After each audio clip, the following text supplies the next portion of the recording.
2024 के लोकसभा चुनाव नजदीक हैं। ऐसे में जहां एक तरफ सभी पार्टियां अपने उम्मीदवारों के ऐलान करने में लगी हुई हैं, तो वहीं दूसरी ओर क्या देश के कोर्ट खतरे में हैं?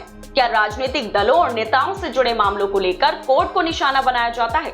ऐसा हम नहीं कह रहे, बल्कि ये चिट्ठी कह रही है, जो देश के 600 से अधिक वकीलों के द्वारा सुप्रीम कोर्ट के चीफ जस्टिस डीवाई चंद्रचूड़ को दी गई है।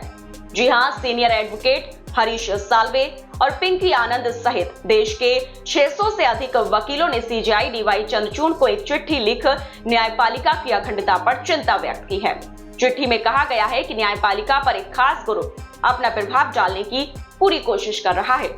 इसी को लेकर वो काफी चिंतित हैं। खास बात तो यह है कि इस चिट्ठी को लिखने वालों में सीनियर वकील हरीश साल्वे, पिंकी आनंद, मनन कुमार मिश्रा, हितेश जैन जैसे नामचीन वकील शामिल हैं। इसके अलावा इस चिट्ठी में कहा गया है कि न्यायपालिका की संप्रभुता और स्वायत्तता पर हमले की कोशिश की जा रही है। अब इस चिट्ठी को लेकर देश के प्रधानमंत्री नरेंद्र मोदी की प्रतिक्रिया सामने आई है। पीएम मोदी ने कांग्रेस पर निशाना साधा है।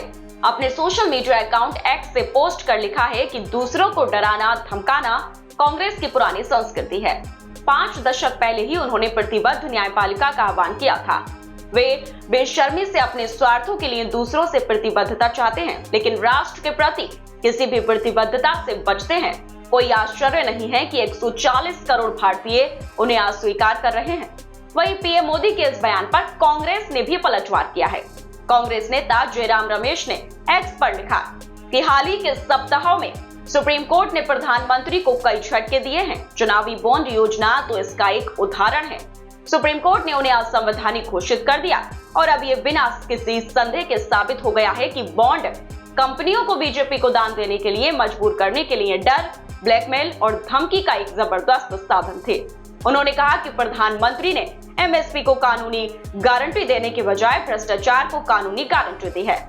जयराम रमेश ने आगे कहा कि 140 करोड़ भारतीय उन्हें जल्द ही करारा जवाब देने का इंतजार कर रहे हैं। दरअसल इन वकीलों का आरोप है कि ये अजीब है कि नेता किसी पर भ्रष्टाचार का आरोप लगाते हैं और फिर अदालत में उनका बचाव करते हैं। ऐसे में अगर अदालत का फैसला उनके हक में नहीं आता तो कोर्ट के भीतर ही या फिर मीडिया के जरिए अदालत की आलोचना करना शुरू कर देते हैं। साथ ही साथ इन वकीलों का आरोप है कि खास ग्रुप की गतिविधियां चुनावी सीजन के दौरान अधिक जागरूक हो जाती हैं। 2019 के लोकसभा चुनाव के दौरान भी ऐसा ही देखने को मिला था। हम सुप्रीम कोर्ट से अनुरोध करते हैं कि वे इस तरह के हमलों से हमारी अदालतों को बचाने के लिए सख्त और ठोस कदम उठाए। चिट्ठी में वकीलों ने न्यायपालिका के समर्थन में एकजुट रुख अपनाने का आह्वान किया है, ताकि ये सुनिश्चित किया जा सके कि न्यायपालिका लोकतंत्र का एक मजबूत स्तंभ बना रहे। फिलहाल इस खबर में इतना ही। बाकी अपडेट्स के लिए बने रहिए न्यूज़ टाइम के साथ।